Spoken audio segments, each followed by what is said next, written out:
problema del siglo XX es que esta necesidad de que el capital se reproduzca, esta necesidad de aumentar la tasa de ganancia, ya opera de forma cada vez más degradada. ¿Por qué opera de forma? La guerra es una forma degradada de reactivar la economía. La industria bélica es una forma degradada de reactivar la economía. Para los científicos hay una discusión que yo he oído que plantea que si las potencias imperialistas no invirtieran tanto en industria bélica, en armas, en elementos de inteligencia, nuestra exploración del espacio ya sería mucho mayor, ¿no? Por ejemplo. Entonces, digo, no sé si sea así, pero tiene que ver con esto. Ya no es que la tecnología está al servicio del desarrollo, ¿no?, del conjunto de la sociedad, sino que está constreñida, ¿no?, por la necesidad justamente de aumentar la tasa de ganancia sobre la base de métodos despiadados. Eso es lo que quiere decir. ¿Qué es despiadado de la crisis actual? Que haya hambre. No sé si vieron hoy el periódico, pero África se está hundiendo, Somalia se está hundiendo de hambre. Entonces, ¿eso es porque no producimos suficiente alimento? No. Eso es porque ese alimento se produce para satisfacer las ganancias de los capitalistas.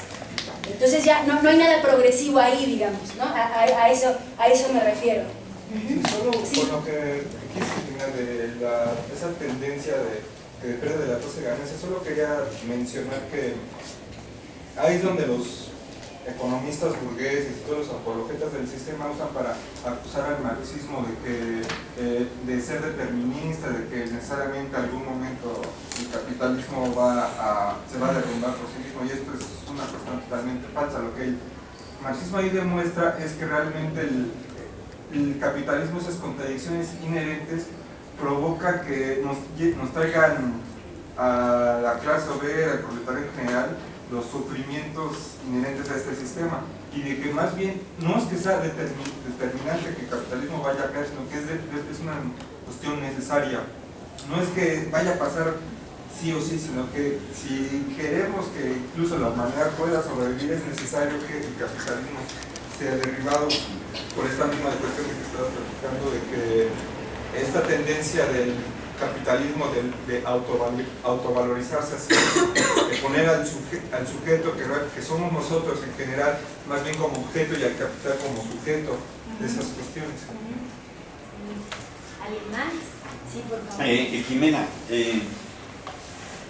Marx y Engels en el manifiesto del Partido Comunista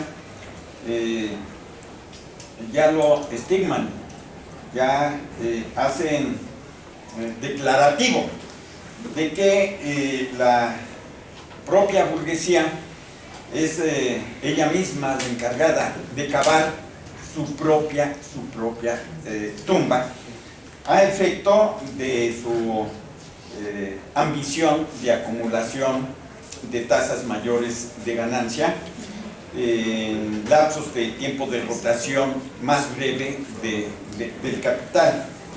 En eso estamos de acuerdo, e históricamente el capitalismo tiene que darle lugar histórico a un modo de producción superior al mismo capitalismo. Bien. Sin embargo, aquí cuando tú dices, Jimena, que la declinación de la tasa de ganancia es lo que va a llevar al fin propio del capitalismo, yo lo quiero entender de esta manera. A ver, la declinación de la tasa de ganancia va a estar equilibrada, vamos a decir, por la propia burguesía a través de la famosa plusvalía relativa. Entonces, a través de la plusvalía relativa se van a obtener, claro, tasas menores de ganancia, pero hay una producción mayor, con mayor calidad, con mayor cantidad de mercancías, y su precio de mercado va a ser menor. Pero estos miles de millones de mercancías que han sido elaboradas no por fuerza de trabajo, y que las ganancias por lo tanto no son obtenidas por plusvalía absoluta, sino por plusvalía relativa, es lo que va a estar manteniendo en consecuencia pues esa situación de privilegio de la burguesía. Por lo tanto, no es de que haya, vamos a decir, desventaja para la clase burguesa, porque lo está compensando esa declinación de ganancia a través de altos procesos de productividad. ¿Ves? Entonces, como que no le veo yo precisamente que haya desventaja propiamente para el burgués. Ajá. Sí, no, a ver, esto es importante. No, o sea, que la tendencia histórica sea la caída de la tasa de ganancia no implica que el sistema capitalista se va a caer por la caída de la tasa de ganancia, digamos. Esto no, una acotación importante. Es decir, ahí es donde, en última instancia, bueno, Rosa Luxemburgo lo definiría en socialismo barbarie, digamos, ¿no? ¿Qué quiere decir socialismo barbarie? Es decir, que nosotros no consideramos que por el desarrollo de las contradicciones económicas del capitalismo vaya a colapsar. Para que el capitalismo colapse se requiere de un elemento subjetivo que tiene que ver con la perspectiva revolucionaria, ¿no? Es decir, que es lo que vamos a discutir justamente a lo largo de todas las sesiones. Entonces, esta acotación es importante porque, en última instancia, la crisis actual es un buen ejemplo para ello. Efectivamente, hoy los capitalistas han logrado sortear la crisis, ¿no? Es decir, seguir teniendo ganancias, ¿no? Ahí no les traje las cifras, pero la relación que hay entre desempleo y las ganancias de muchos de los grandes monopolios norteamericanos es bestial, ¿no? Es decir, los grandes capitalistas siguen ganando. Bueno, justamente todas las medidas tomadas por los estados van encaminadas a ello. Ahora, esto no quiere decir que estén en aprietos grandes, digamos, ahorita vamos a ver, ¿no? Que tienen que ver con qué, por qué están en aprietos grandes, y que por otra parte las salidas que tomen justamente son cada vez más degradadas, y eso puede acicatear, si establecemos una dialéctica equilibrada entre lucha de clases y crisis económica, que los explotados y oprimidos comiencen a actuar. Es decir, que no queden impunes los burgueses frente al intento de descargar la crisis sobre el conjunto de los explotados. Esta es un poco la lógica. Esto quiere decir que necesariamente la crisis va a traer fenómenos de la lucha de clases. Bueno, no necesariamente. México es un ejemplo, ¿no? En México es uno de los países en América Latina donde más ha golpeado la crisis. Y por otra parte estamos a punto de entrar a recesión porque Estados Unidos va a recesión. Como estamos, ¿no? Casi, como somos un apéndice, ¿no? Ya integrado en la economía norteamericana, para allá vamos. Y hoy por hoy no hay lucha de clases. No quiere decir que no la vaya a haber, pero no hay una relación inmediata entre crisis y lucha de clases. Pero da la impresión, ¿no? de que los explotados y oprimidos del norte de África no solo estaban respondiendo a los regímenes dictatoriales, antidemocráticos, estaban respondiendo, por ejemplo, a esta situación estructural de desempleo masivo, digamos, que ya es un cáncer. Estaban respondiendo a las revueltas de hambre. Por eso les decía al principio, Egipto fue uno de los primeros países donde hubo revueltas de hambre. La huelga del pan, millones de personas manifestándose por la subida de los precios. Entonces, no hay una relación mecánica, eso vamos a tratar de desmenuzarlo. Tampoco podemos decir que el capitalismo va a caer por el desarrollo de la propia crisis, ¿no? Sino que más bien lo que estamos problematizando es que esta tendencia histórica hace que los propios capitalistas tengan que acudir a mecanismos cada vez más degradados, digamos, cada vez más reaccionarios, más retrógradas. Sí. Una cuestión quería acotar, Jimena. Lo que pasa, digo, por el problema, porque se planteó el problema de la comparación de las crisis en el ciclo del capitalismo en el siglo XIX y en el siglo XX y lo que va del siglo XXI. El punto es que hay que verlos desde el punto de vista de lo que Trotsky, cuando hablaba de la situación de la economía capitalista, hablaba de ciclo vital. Es decir, las crisis, si tú no tomas el siglo XIX, donde hay muchas crisis en la época de Marx, la tendencia, por una parte, la crisis tiende a ser la excepción, distinto al siglo XX, donde pues, el periodo de mayor ascenso capitalista es sin duda los 18 años que van del 48 a mediados de los 60. En el siglo XIX, cada crisis que hay, la salida que le da el capitalismo es un nuevo desarrollo, un nuevo avance de las fuerzas productivas, Lo que no implica, por supuesto, tener una visión romántica del capitalismo del siglo XIX, digamos, ¿no? Eso lo vamos a discutir en las próximas sesiones, pero sí que hay una realidad, digamos, ¿no? El capitalismo logra reimpulsar el conjunto de la economía y expandirla, digamos, ¿no? Como la expandió, por ejemplo, América Latina desde fines del siglo XIX, digamos, ¿no? La producción capitalista. El punto es que la salida de las crisis del siglo XX y lo que podemos avisorar que va a pasar si la clase obrera y los explotados no dan una respuesta favorable en esta nueva crisis, es que la salida de la crisis que se da, digo, porque no se cae solo el capitalismo, porque no es automático, porque la burguesía tiene política, aprende de su experiencia, es cada vez más degradada, cada vez más parcial. Si uno toma, por ejemplo, la crisis de los años 70, ¿no? La salida de esa crisis implicó, por ejemplo, sí, desarrollos parciales, ¿no? De la economía, pero en determinados nichos y determinados sectores. Ustedes si toman los llamados tigres asiáticos, el boom de la construcción, ¿no? En el caso de España, Estados Unidos y otros países, algunos países emergentes, China, ¿no? Que ahora tiene un gran problema, porque China es un país que no tiene el mercado interno suficiente para responder al enorme desarrollo de la producción que tiene, y entonces depende mucho del comercio internacional, y como hay crisis económica eso tiende a resentirse, y están viéndose ya los síntomas de un recalentamiento terrible de la economía china. Entonces las salidas que da el capitalismo son cada vez más degradadas. ¿Eso descarta de que pueda haber una posibilidad de recomposición integral del capitalismo? No, no lo descarta incluso. Lo que pasa es que lo que tiende a plantear el marxismo en ese sentido es que la recomposición más integral se va a dar sobre umbrales cada vez mayores de esclavitud eventualmente.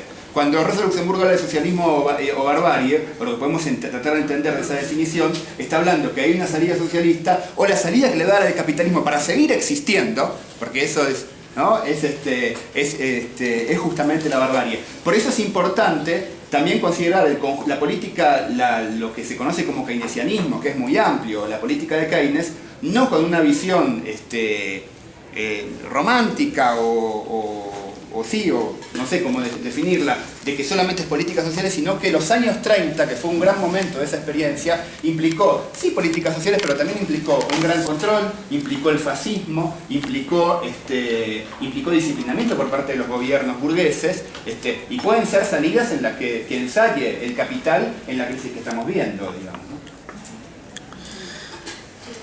Pablo, sí estamos de acuerdo y avalamos lo que plantea Jimena. Desde luego que la burguesía está creando las condiciones para su propio derrumbe, pero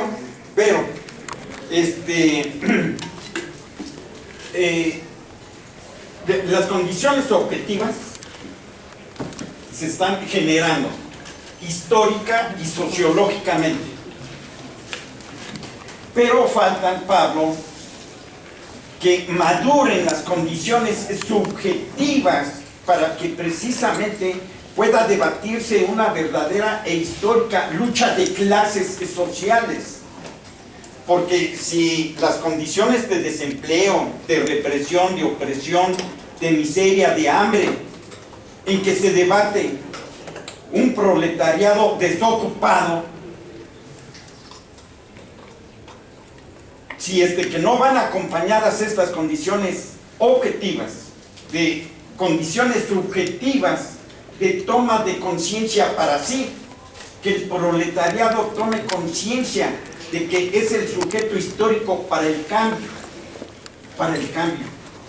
bueno, lo cual no está dado, y lo cual la burguesía se las ingenia a través de los aparatos ideológicos para mantener en condiciones de alienación, de enajenación a ese proletariado, y no se llegue a la toma de conciencia para el cambio, toma de conciencia para sí, que es una de las dos condiciones para que se establezca la lucha de clases sociales.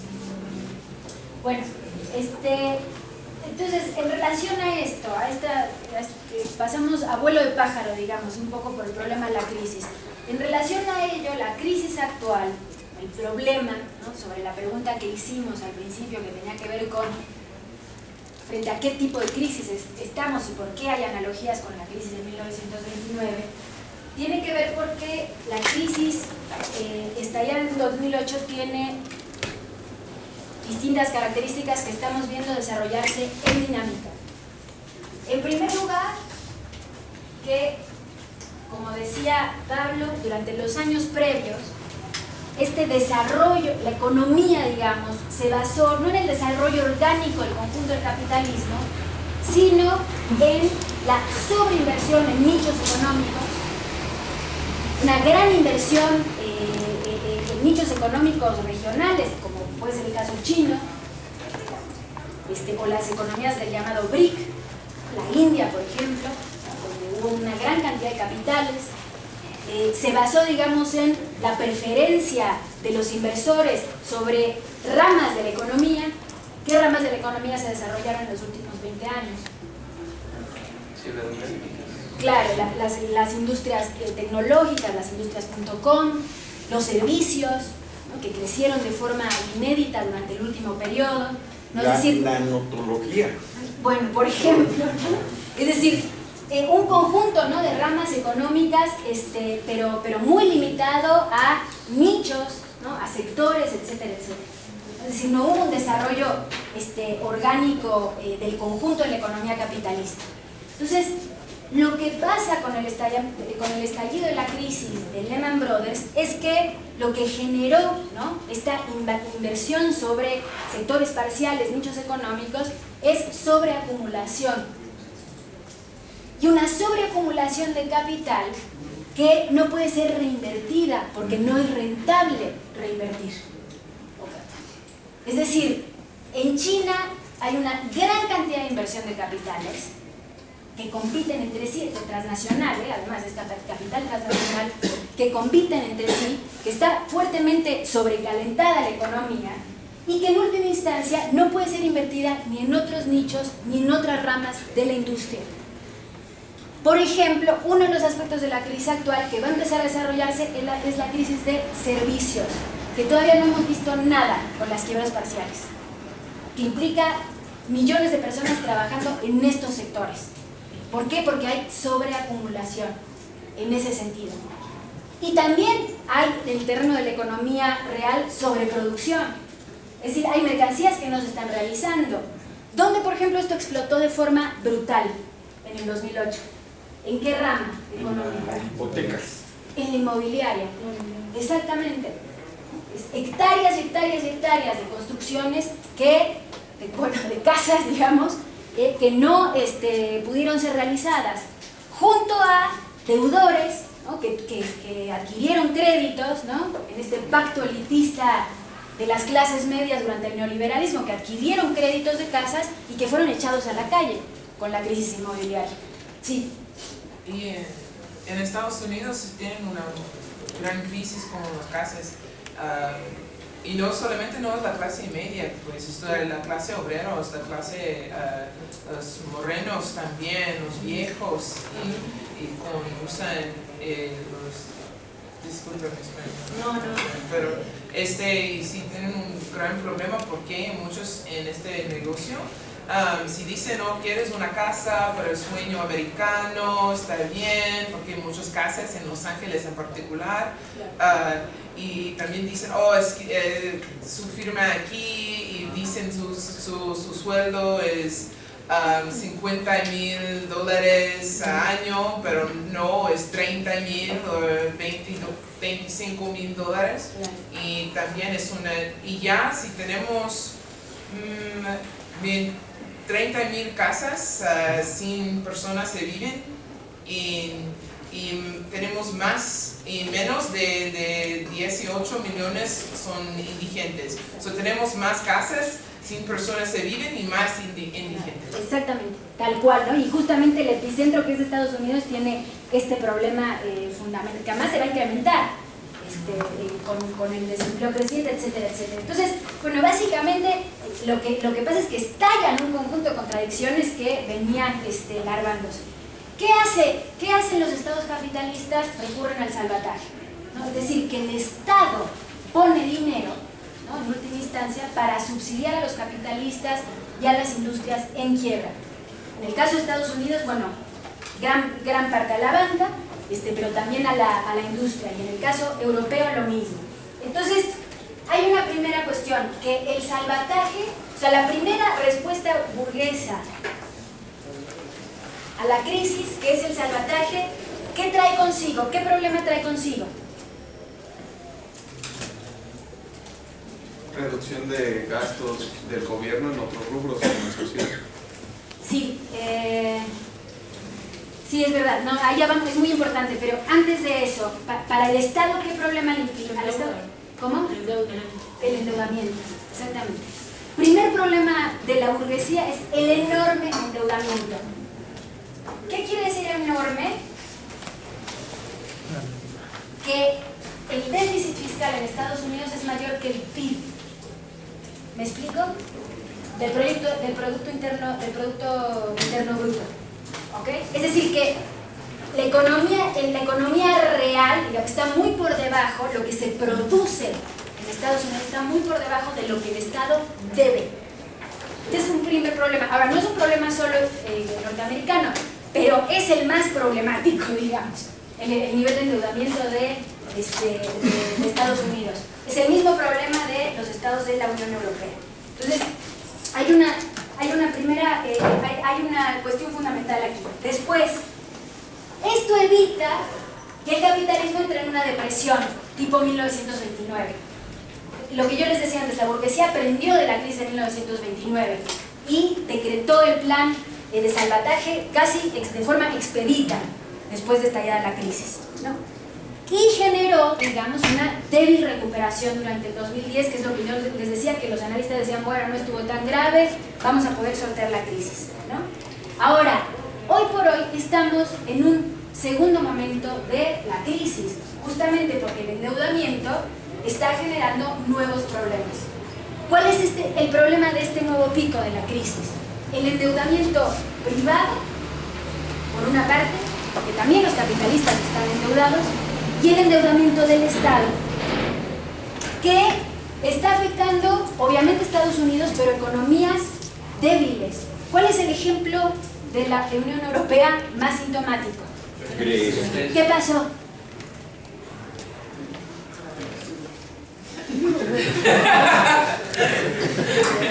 Pero no quebraron los bancos, no, que quebró el Estado quebró. Salió, venían diciendo en la eurozona, no pasa nada, vamos a lograr sortearlo, le dieron un salvataje a Grecia con las medidas de recorte que allá vamos, etcétera, etcétera, ahí vamos. Y tuvieron que salir a decir, caput el Estado griego, quebró, la deuda es inmensa, no la van a poder pagar ni en 10 años, ni en 20, digamos. Entonces, y ahí con un nuevo salvataje, en particular, no de la Unión Europea, de, en primer lugar, Alemania. ¿Okay? Entonces, esta es una segunda característica. Hay estados que quiebran, no sé si se entiende la magnitud, y que además pueden contagiar a otros estados, que es ahorita el peligro, es lo que está. Por eso Alemania está invirtiendo tanto dinero en Grecia. Por ejemplo, en la cumbre donde se resolvió el salvataje, estuvieron Alemania, Francia, el Banco Central Europeo, y Grecia no estuvo. O sea, donde resolvieron la política económica para Grecia no estaba el gobierno de Papandreou. Entonces, ¿qué implica que los eslabones débiles, por ejemplo, la eurozona, empiecen a quebrar? Que son estados que avanzan rápidamente a la semicolonización. Es otro de los problemas de la crisis.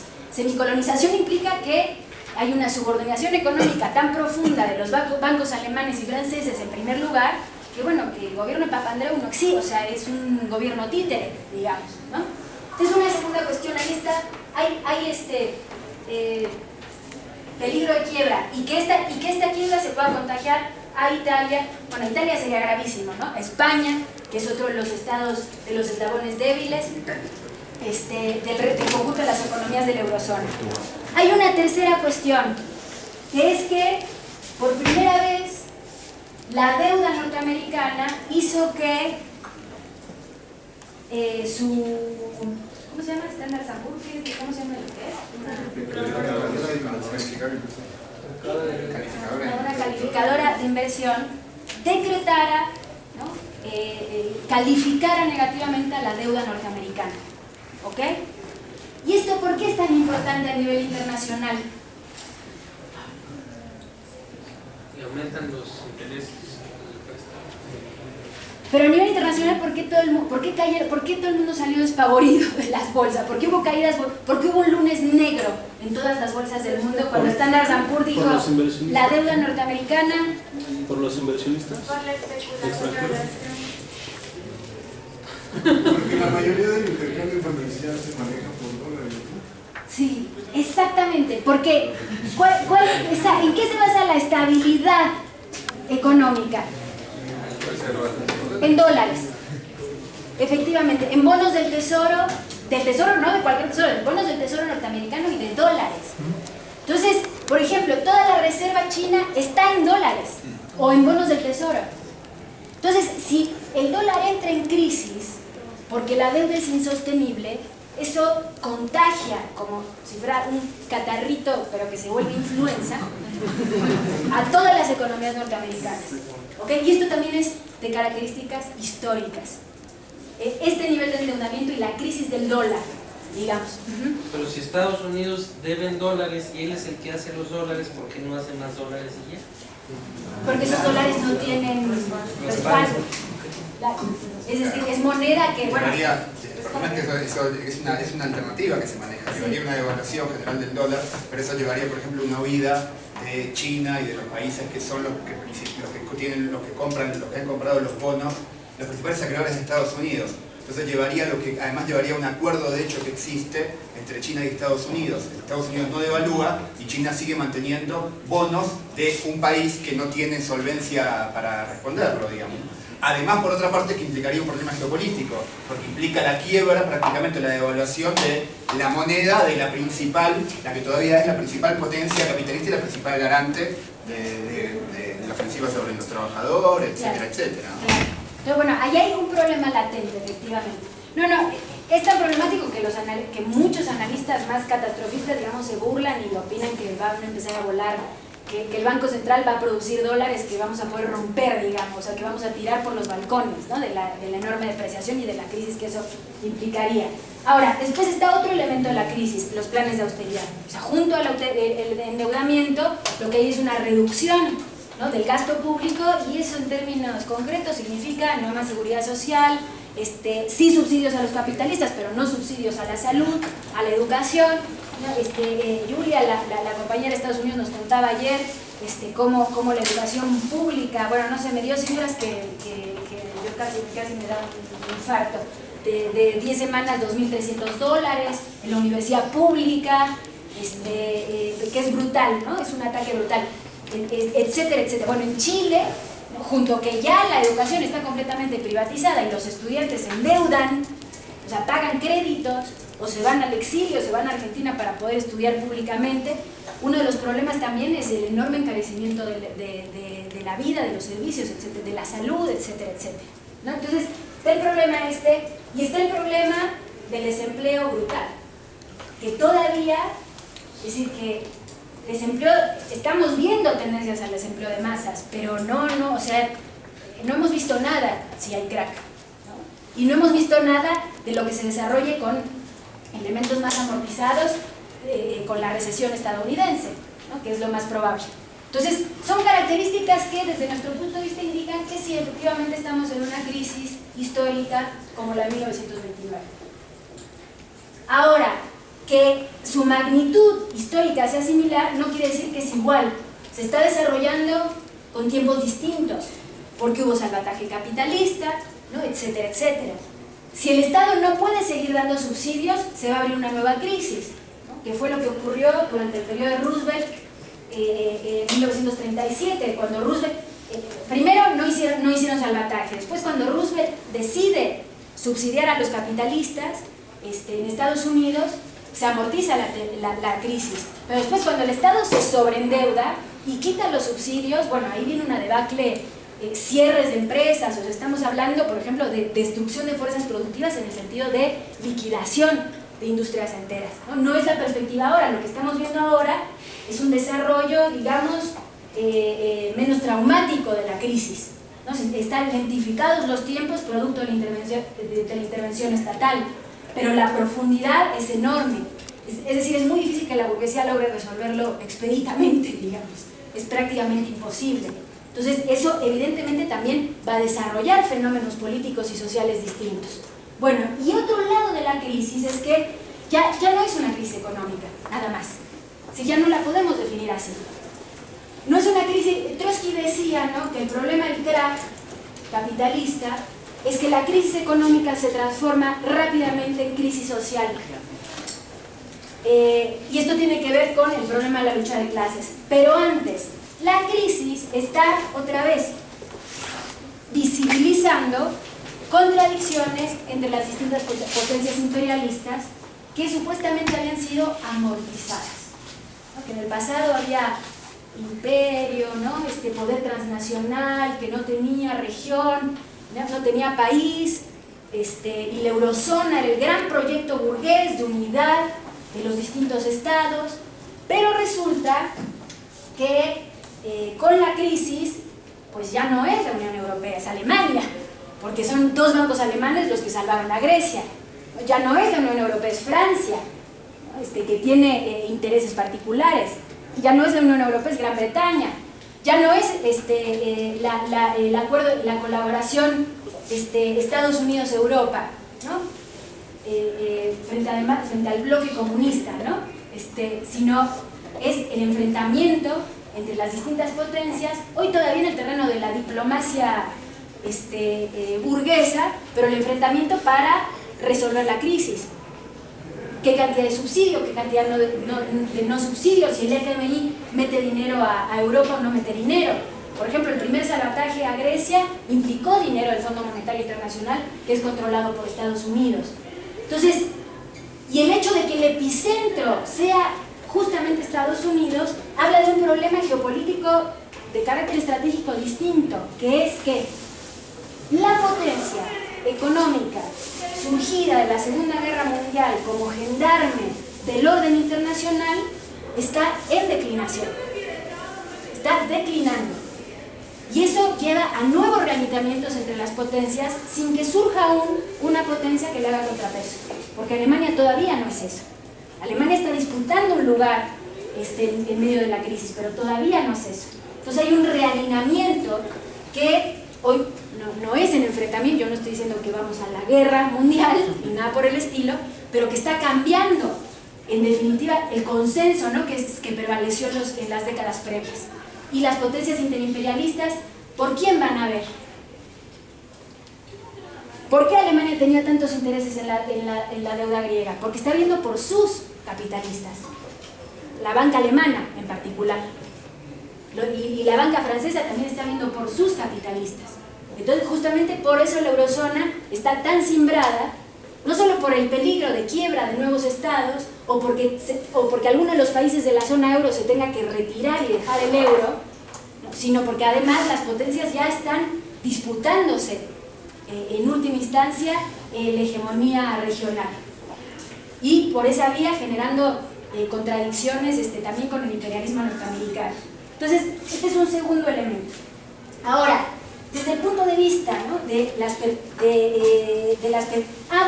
y una cosa importante antes, perdón. Entonces ya no es solo política la crisis es social, y la crisis está generando lucha de clases y está generando fenómenos de todo tipo. Porque junto a fenómenos de la lucha de clases que vamos a analizar en las próximas sesiones, ¿no?, es decir, los indignados griegos, los indignados en el Estado español, los estudiantes en Chile, las masas árabes enfrentando dictaduras, etcétera, etcétera, junto a eso también están apareciendo fenómenos de derecha. Ahí también Stiglitz y Krugman decían en el New York Times que el problema de la crisis no es el capitalismo, el problema de la crisis es la ultraderecha, que no quiere negociar distintas condiciones de la deuda en el Congreso norteamericano. Se refiere a los republicanos y al Tea Party, que por otra parte hay una crisis en el régimen estadounidense enorme también, porque hay distintas visiones de qué hacer con la crisis. Entonces, ahora les cuento. Entonces, no, el problema es que la crisis está generando fenómenos también a derecha. El Tea Party es un nuevo partido, de hecho es el partido que en las elecciones intermedias pasadas se fortaleció enormemente. Es un partido dirigido por capitalistas, son blancos, son racistas, son xenófobos, ¿no? Opinan que la crisis es culpa de los inmigrantes, ¿no? Es un partido de la ultraderecha que tiene obviamente múltiples lazos con los republicanos y que justamente es producto, tiene base social. Bueno, no en California, porque como dice Julia, en California todos somos inmigrantes o todos somos trabajadores negros y no da. No tiene mucho. Claro. Pero tiene mucho peso, está haciendo base social justamente porque la crisis también está alentando fenómenos a derecha. Por ejemplo, en Europa, digo, el atentado en Noruega es parte de eso. ¿Se acuerdan? Bueno, saben del atentado de un fascista que atentó contra una conferencia de la socialdemocracia, etcétera, etcétera. Pero no solo eso, el fortalecimiento de Le Pen y de la ultraderecha francesa es parte de eso. Bueno, justamente porque la crisis ya no es solo económica, hay un proceso social en marcha, que el problema es que va a comenzar a desgarrar a la sociedad. Va a volver evidentes esas cuestiones. Todas las políticas norteamericanas contra los inmigrantes racistas, xenófobas, tienen que ver con administrar la migración a favor de las ganancias imperialistas y por otra parte frenar, ¿no? El corredor migrante, acicateando, ¿no? Todos los discursos de que la crisis la tienen la culpa los inmigrantes, lo mismo que dice el Partido Popular en España, de que la crisis la tienen la culpa los magrebís que cruzan el Sahara para ir a trabajar al Estado español. Entonces, esto es muy importante porque consideramos que la crisis económica va a alentar fenómenos de izquierda, jóvenes, trabajadores, luchando, ¿no? Contra los efectos más despiadados de la crisis, pero también va a alentar fenómenos de izquierda y fenómenos a derecha. Justamente porque cuando hay crisis económica que se convierte en social, el sistema, hay un cisma que es sistémico, digamos, que es global en ese sentido. Bueno, y justamente por eso, en el 2008, una nueva edición del Capital se agotó, porque había que leer a Marx, que era el que hablaba de la crisis, del capitalismo, etcétera, etcétera. Perdón. Ajá. Ahora que hablabas digamos, del fortalecimiento de las expresiones de derecha y antes de que todos se vayan, queríamos hacerles una invitación desde la agrupación estudiantil Contracorriente, con los compañeros que estudiamos en la Facultad de Derecho. Un foro que vamos a tener este jueves en la Facultad a las 3 de la tarde en el Auditorio Mario de la Cueva. Es sobre la reforma de la Ley de Seguridad Nacional y sobre lo que implica en cuanto a legalización y legitimación del proceso de militarización, el recorte de libertades democráticas, que tiene justamente que ver con lo último que comentabas con respecto al fortalecimiento de las expresiones, digamos, más a derecha. Digamos, es una expresión de cómo el gobierno mexicano, también siguiendo los dictados de Estados Unidos, viene implementando esa política de militarización, digamos, de carácter preventivo, digamos, en el marco de lo que está sucediendo en otros países del mundo, incluso en América Latina como Chile, etc. Entonces, bueno, la invitación está ahí este próximo jueves, es decir, pasado mañana, a las 3 de la tarde, en el Auditorio Mario de la Cueva, un foro sobre la reforma de la Ley de Seguridad Nacional. Y el día de mañana también, justamente que mencionabas, digamos, otra de las expresiones, digamos, de la lucha de clases en América Latina, que es el proceso de la lucha de los estudiantes y trabajadores chilenos. El día de mañana hay un meeting en la Embajada de Chile a las 10 de la mañana. Nosotros vamos a asistir. Si alguno de los compañeros que están acá gustan asistir y bueno, quieren asistir con nosotros, podemos vernos ahora, quedarnos en algún lugar e ir juntos, o vernos bien ya en la embajada, que está muy cerca de nuestro auditorio. El meeting lo convoca el Magisterio, la Coordinadora Nacional de Trabajadores. Bueno, sí. Bueno, entonces, con esta idea, digamos, de la relación que hay entre crisis y lucha de clases, nos quedamos para que podamos avanzar en el resto de las sesiones que vendrán. Pues muchas gracias.